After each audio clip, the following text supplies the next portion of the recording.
So now, how many retail stores do they have? You kind of have to make that up. I said 50 retail stores, so then all of us have to Exactly. say So 50. he can say 200 and the other one 100. For your problems, it is specifically retail location managers. Okay, so it says that in the beginning. Okay, so you don't have to worry about the online sales. You don't have to worry about the warehouse. So that's good. Now the question here that she kind of throws out is, so figure out, is the problem with the employees that they really hired bad employees, or is the problem with who they're promoting? Are they promoting the wrong people? So you have to look into hiring practices. Are they hiring the wrong people? And you have to look into how do people get promoted in these retail stores. So what is in place? Like, what system do they have in place for promotion? So those are important issues for you to clarify, like in the beginning. Okay. And then one thing about the retail stores, when you do your, let's say you do your anonymous focus groups, and you should probably also do the employee surveys, so you should do both, because you can't do, it was a focus group, you can only have them like here and there, and tell us how many focus groups you do. Maybe you do, I mean, look, you have 50 stores. If you do 50 focus groups, I mean, you can be working all many weeks as a consulting company. It's going to be very expensive. So you have to strategically place your focus groups in a way for, let's say, regions, or maybe you pull some employees from different regional retail offices out into a focus group to make it efficient. Okay, so what I said is that some focus groups included only managers, and then some focus groups included only employees. That's fine. That's good. But just be specific. Like, more specific. Do you do it in every retail? If you say, I'll do a focus group in every retail branch office, and I have 50, then I'm like, whoa, seriously? So just be a little bit specific to the region. Let's say, okay, if you plan to do 10 focus groups in 10, or even 5 in 5 different regions. And that's where the surveys are kind of a good tool for you, because surveys you can give to everybody. All right, that's easy. So put together a survey. Again, you're trying to figure out if they're hiring the wrong people, if they're promoting the wrong people. So kind of focus on these questions that you can get some good answers.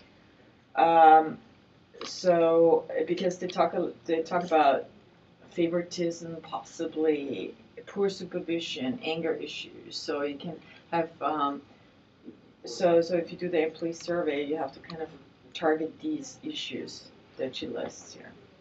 So now you have your employee service. You have to, and then you give us the results. Let's say from the focus group and from the employee service. Okay. And if you want to make your life a little bit easy, which I would suggest, which I would highly recommend. Don't say that every retail store has a problem. Say, oh, now we found out the problem is mostly in, I don't know, maybe 2 regions, maybe 5 stores, or 6 or 7, kind of narrow it down. Okay. Because it's just going to make your life easier. Then you can show us like some of the results. Now is where the results come in. You can say, okay, 20% of, or I don't know, 25% of people in this store said that they've experienced problems with the manager in that and that way, and so you can give us some results. This is when you throw out some numbers.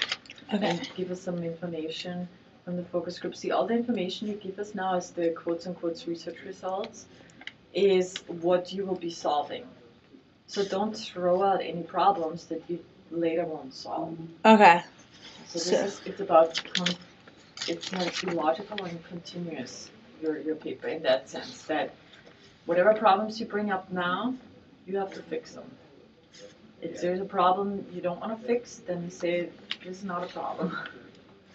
So but address all the issues she addresses in that section.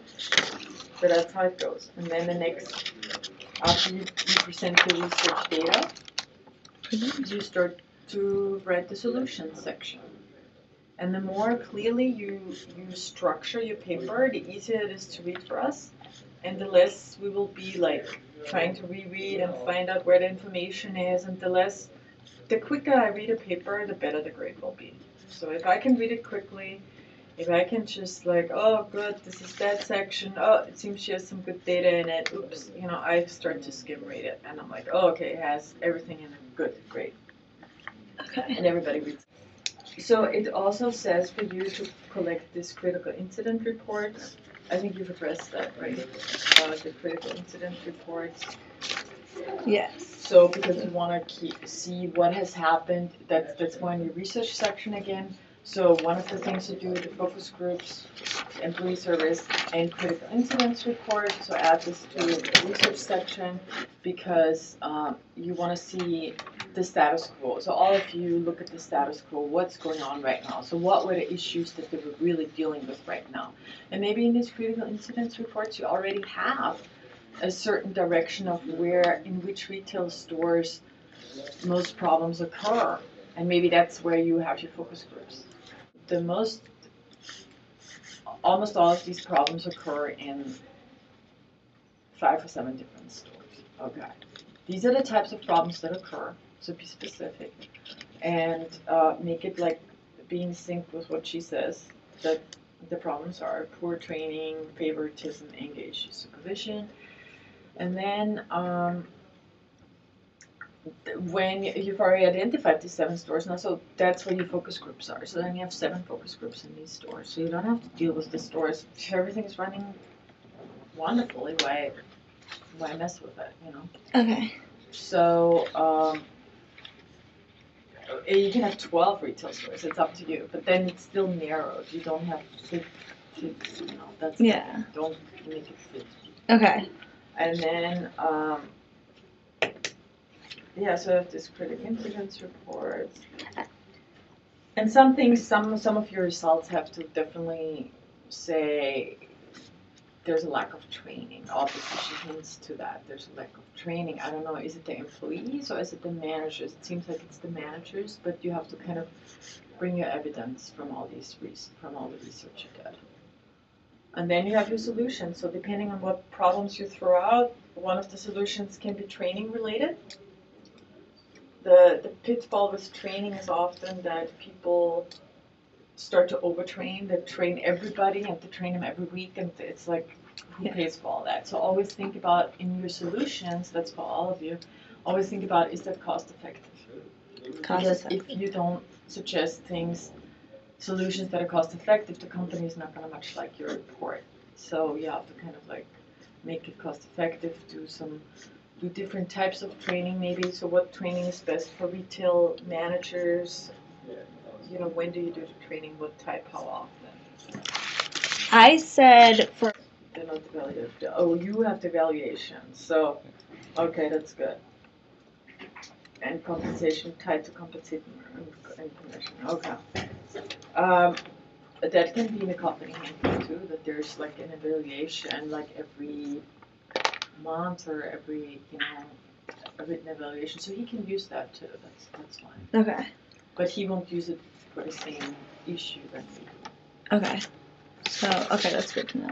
Do everything but try to do what's in there. So you do your research, you have your employee surveys, you have your focus groups, you have your critical incidents. Stick with that. Tell us the specifics about that.